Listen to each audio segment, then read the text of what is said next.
Hey guys, welcome back to the channel. My name is Todd. And I'm Deborah. And this is Greenhornbbq beer. So today we wanted to show you and take you with us on a little firewood expedition. We got invited up to the hills of Camarillo to get some eucalyptus and some old pine, although I didn't see a lot of old pine, but they're abating a lot of eucalyptus here in the Southern California countryside, so we're helping them out. Got a whole truckload here for free. I think it's pretty nice. Hats off to Bob and Michelle for inviting us up here. They're still back there loading, but hey. But anyway, we wanted to just take a moment with all this craziness going on around here in the world and everything to really kind of let you know what's going on with us and what we've been up to, what we're doing, how we're staying safe and everything. And right off the bat, I wanted to just kind of say that stay positive. There's a lot of craziness going around, and it's really just from people watching some really crazy news stories, listening to people that really don't know what they're talking about. And you really got to be careful in this day and age where you get your information, because some of it is good, some of it is bad. And you got to, in times like this, whether you like it or not, you got to trust the government. You really do. They know what they're doing sometimes, maybe not all the time, but with the CDC and the Department of Defense and Homeland Security, there's a lot of what they call career professionals, and they're not politicians. They're not voted in.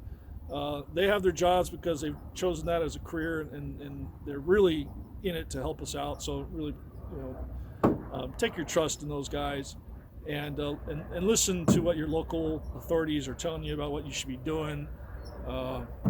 Safe space, safe distance, whatever you want to call it. Yeah, and thank you to all of the first responders and doctors and nurses and healthcare professionals and truck drivers. If it wasn't for them, it would be more devastating than it is now. And everyone should take this really seriously. It's no joke.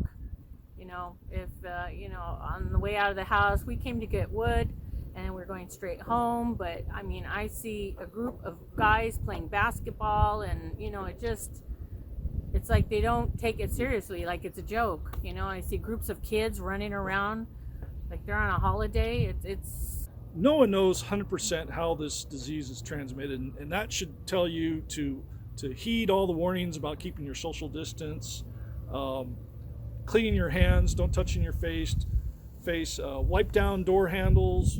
Pretty much what we're deciding is our course of action is that when we leave the house, if we touch it and it's not ours, we're going to wipe our hands the very next moment. When you bring your groceries home or whatever you bring back from the stores, you could set it out in the sun for a little bit so that it can kill anything that's on there. But are we in the way? But are we blocking you? Oh no! Oh, dogs, no. Are they big, little babies?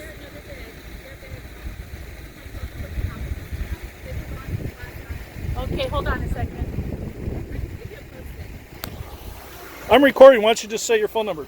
Oh, okay. 954. Here you go. Oh no! I'm so sorry. Okay. See you later. So they were looking for their lost dogs. 2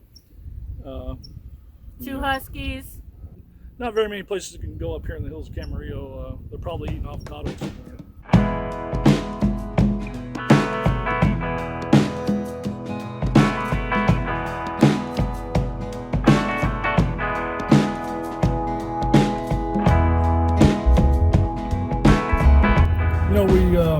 As we were saying, hats off to all those emergency responders, first responders, emergency services personnel, people that are working in the grocery markets. All the business essential people that we need to keep our country going, or else. Everyone that's staying open and is going to work, hats off to you, because that's really important now, because out of anything, I think that anxiety of not knowing where you're going to get your next roll of toilet paper and stuff like that is really got a lot of people worried, and it's those little things that really can compound that feeling of anxiety and worry. And we always, thanks to Deb here, we've always kept kind of a little bit more around than average, and So we're not really short on anything, and there's nothing we can't live without right now. And you know, I really want to say, you know, to all the people who are out there shopping aggressively, hoarding, getting out of control. I mean, there's no need for that. There's no need to be fighting over groceries, people. Yeah, there's no need for that. But you know, one of the things to keep in mind that, and this is usually, you know, what I mention to people that are freaking out to kind of calm things down a little bit, is that, you know, they're still making toilet paper, they're still making isopropyl alcohol. You know, there's not a food shortage. You know, the farms are still producing. It's just that the stores don't have the stock on hand to handle the surge of shoppers that are coming out now, and that's really what it is. You know, if everyone shopped normally, there wouldn't be a shortage, and that's really unfortunate, and it really causes everyone, including ourselves, to start buying a little bit more than we really need, or spending more than we anticipated, because there's all these people price gouging. People on eBay. You should be ashamed of yourself. Just to kind of give you guys an update where we're at with making some of our videos. You know, we're going to try to post about every Saturday and Sunday when we can, and occasionally during the week. And what we thought about is maybe doing some live streams again. Early on last year, we did a few live streams, and you know, we were kind of nervous and really didn't know what to say, and you know, I don't know. It's just the whole live stream thing to us was just kind of odd. I'm just not natural on camera, although, you know. But I think what we're going to do is maybe pick up the live stream again, and I'm really impressed with what some of the other cooking channels is doing with their live streams. I know there's the one channel, Dead Broke Barbecue of Wisconsin. He's got a fabulous quality live stream as far as the quality of the video, the audio, and the subject material is really good. And if I could, you know, if we can get half as good as Dead Broke Barbecue, you know, that would be so awesome. So we got a truckload of this wood, and a lot of it's still green. So obviously we're gonna have to season it. About a third of it's burnable. You know, it's not good enough for smoking. You know, you don't want to use eucalyptus or pine in a smoker. But we have a fire pit, we have a fireplace, and so, you know, eventually it'll be good burning to keep warm if we need it. You know, we don't need it a lot because, you know, Southern California is pretty nice. But you know, we like our fire pits outside too, and it'll be a nice little break once in a while. But so we're gonna get back, get this stacked, and That'll be our exercise for the day. yeah, it'll be some pretty good exercise. Cook up some steaks later. Yeah. So while I was at Costco, we got some Cap steaks, and we love Cap steak. You know, if you know much about prime rib, the spinalis on a prime rib and a ribeye is the best part of the steak. Well, a Cap steak, all spinalis wrapped up, tied up, and you know, it's oh my God, it's like, what do you call that? Music in your mouth, man. I mean, It melts in your mouth. It's so tender and delicious. It's the good fat. It's great stuff. So we're gonna get to driving now since we're on the freeway. So we'll meet you back at the house.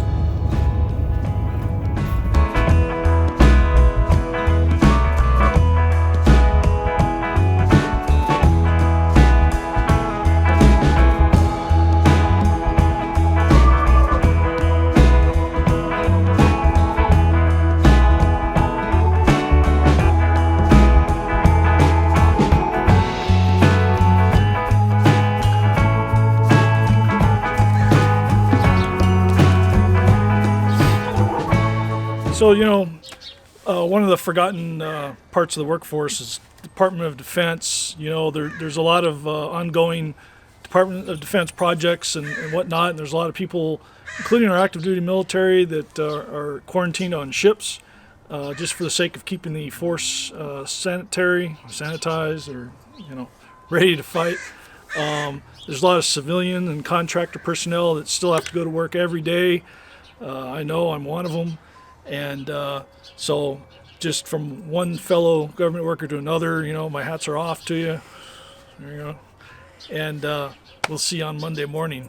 So in the meantime, I think we got pretty much about a quarter to a third quart of eucalyptus and pine, and a lot of it needs to be seasoned. So we stacked it up, and there it'll sit for probably about 6 to 10 months until it was free. It was free until next winter. We still got plenty of white oak for cooking and some hickory and mesquite, so I'm not worried about that. But next winter will be pretty good. We'll have some pretty good fires outside here, I think. So, well, I think we're going to go ahead and get ready for dinner. So we'll meet you over by the Weber. All right, guys, here we go. This is what we got today. 4 beautiful looking, don't want to slip them off, cap steaks. And like I said, you got to really look at these. See all this swirling marbling here? This is what you want. This is all spinalis here. Now check this out. You got to tie them up, otherwise they're going to come off and get all hard to eat. Use butcher's twine or your kids' twine, whatever. Get some. So all I'm going to do, little coarse salt. That's all you need. Little black pepper. Oh, if you get too much, that's okay. There you go. Okay, didn't get the edges? Fine. Roll it away. There you go. Now, trust me on this. You don't need a smear. You don't need to oil these up. There is so much delicious fat in these that it's not going to dry out on you. It's going to be beautiful. So we're going to go outside and get the Weber fired up. Let's go.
Sassy Kitchen Queen needs to take hers a little bit more well done. That's what these little toothpicks are here for. So I'm going to go ahead and cut into this one here. Don't forget you got that little butcher's twine there. So, oh, well, I'll just show you the inside here. Oh my God, look at that. This is beautiful. So I think one of the best ways to eat the steak is with horseradish, creamy kind.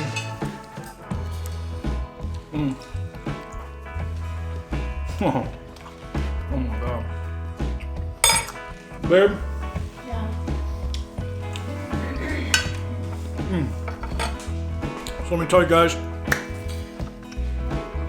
there's no better steak. Well, maybe there's a couple here and there, but there's no better steak. Did you do mine well? Well-made cap steak. Yes, I made Sassy's medium well. She needs to eat a little bit more. I like mine medium rare. I used to like my medium rare, but I can't eat it that way anymore for health reasons. What do you think, babe? All right. So we got these cap steaks at Costco. Hey, we were in there looking to hoard some TP and paper towels and hand cleaner like everybody else, but We weren't looking to hoard. so we ended up getting some really good cap steak. So if you've never treated yourself to cap steak, go for it. That's so Do good. them on the Weber, medium rare.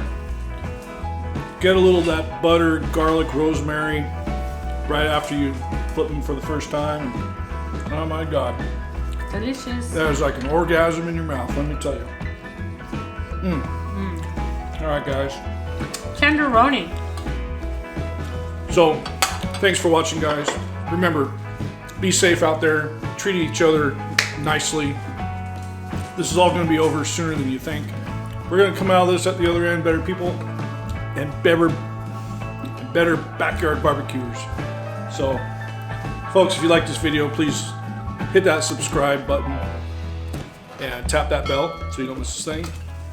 Thank you for joining us. Thanks for joining us, and we'll see you on the next one.